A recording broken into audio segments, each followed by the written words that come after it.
दीयते जनाय प्रजापतिश्चरति गर्भे अन्तः अजायमानो बहुधा विजायते तस्य धीराः परिजानन्ति योनिम् मरीचीनां वदमिच्छन्ति वेधसः यो देवेभ्यः आत्मपति यो देवानां पुरोहितः पूर्वो यो देवेभ्यो जातः नमो ऋचाय ब्राह्मये ऋचं ब्राह्मं जनयन्तः देवा अग्रे तदब्रुवन् यस्त्वैवं ब्राह्मणो विद्यात् तस्य देवा सन्मषे ह्रीश्च ते लक्ष्मीश्च पत्न्यो अहोरात्रे पार्श्वे नक्षत्राणि रूपम्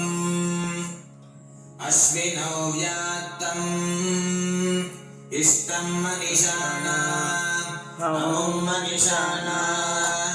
सर्वं मनीषाणा तच्छयोरावृणीमहे गातुं यज्ञाय गातुं यज्ञपतये दैवी स्वस्तिरस्तु नः स्वस्तिर्मानुषेभ्यः ऊर्ध्वं जिगातु भेषजम् शन्नो अस्तु द्विपदे शं चतुष्पदे ॐ शान्तिः शान्तिः शान्तिः हरिः ॐ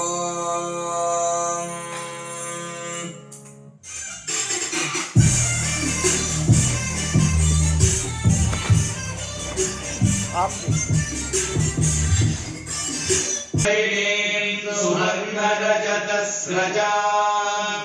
चन्द्रां हिरण्मयीं लक्ष्मीं जातवेदो महावः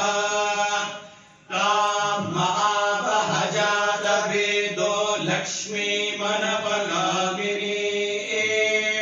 यस्यां हिरण्यं विन्देयं गामश्वं पुरुषाणाम् अश्वपूर्वां रथमध्या हस्तिनादप्रबोधिनीं श्रियं देवीमुपक्वये श्रीर्मा देवीजुषतां तां सोऽस्मितां हिरण्यप्राकारामार्द्रां ज्वलन्ति तृप्तां अर्पयन्ति पद्मे स्थितां पद्मवर्णां तामिहोपक्वये श्रियं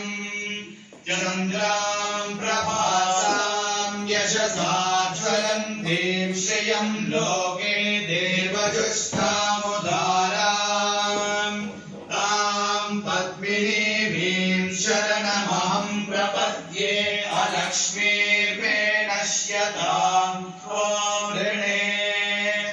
आदित्यवर्णे तपसोऽधिजातो वनस्पतिस्तव वृक्षोदबिल्वः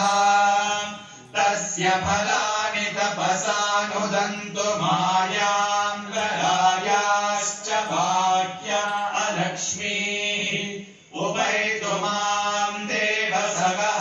कीर्तिश्च मनिना सह प्रादुर्भूतोऽस्मि राष्ट्रेऽस्मिन् कीर्तिवृद्धिं ददातु मे चुत्पिपासामलां ज्येष्ठामलक्ष्मीर्नाशयाम्यहम् अबोधिमसमृद्धिं च सर्वानिर्नुद मे गृहात् गन्धद्वारां दुरादर्शान् नित्यपुष्टाङ्गरीषीं ईश्वरीं सर्वभूतानां तामिहोपक्वये श्रियम् मनसक्काममाकोदिं वाचः सत्यमशीमहे पशूनां रूपमन्नः यस्य महिष्ये श्रयतां यशः कर्दमेन प्रजा भूता मयि सम्भव कर्दमा श्रियं वासय मे कुले मातरं पद्ममालिनी आपसृजन्तु स्निग्धानि चिक्रीडवस मे गृहे निजदेवीं मातरं श्रियं वासय मे कुले आर्द्रां पुष्करिणीं पुष्टिं पिङ्गलां पद्ममालिनीं चन्द्रां हिरण्मयीं लक्ष्मीं जातवेदो महावः आर्द्रां यक्करिणीं सूर्यां हिरण्मयीं लक्ष्मीं जातवेदो महावः तां महावः जातवेदो